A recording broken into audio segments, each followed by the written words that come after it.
December has arrived, bringing with it the road to victory here in the Nasty. The quest for the second ever championship begins this week with the Samsquanch taking on Briggs in a blanket. Samsquanch, last year you finished a 6-7 team and in 5th place after being taken out in the playoffs by Sofa Kingdom. Well, first of all, I want to start off by saying that was a total aberration. Kingdom got hot 1 week in the playoffs. They caught me on a week last year that I just did not perform. And I don't want the Sofa Kingdom be viewed really as my rival. I guess you kind of have to win more than 2 games to consider yourself a rival to me. With that being the case, what is different for your team in the playoffs this year? This year in the playoffs, what I'm going to do different? Just score points, baby. That's what I do. So you better bring your A game when it comes to taking me off the playoffs. Briggs in a blanket also finishing 6-7. However, in 7th place, missed the playoffs.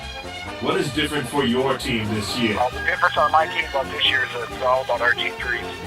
Turn my team around. Other than that, it's been pretty good, except for the Percy Harden injury I'm working with. And what are your predictions for the game? I think it's going to be a tight one. My receiver core is a little weak. Might get some good points out of my receiver group. I think I can pull it off. Predictions, Samsquanch. And Brings a blanket. They did score some points this year. Just took a look at their roster actually moments ago. Not really all that intimidated.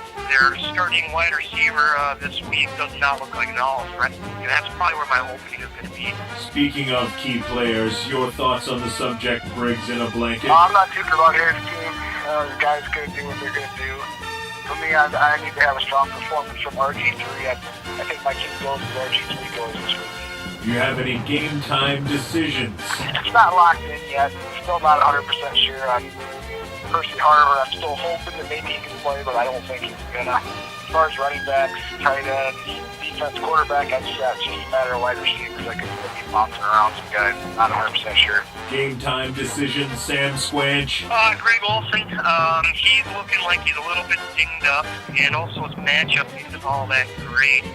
Generally, he scores so many points in the running backs and wide receivers that it's really not an issue. That about wraps up this playoff matchup. Final thoughts, Briggs in a blanket. No, it's going to be a tough one. It's going to be a battle. Just hoping I can pull it out. Otherwise, I guess I'll be positioning myself for draft order. And you, Samsquanch. Well, I'm going to drop the hammer, and I shall move on and then take out the evil empire. You are my #1 target. The I's are dotted, the T's are crossed, but the ink still not quite dry on the playoffs. Here, 2012 in the Nasty.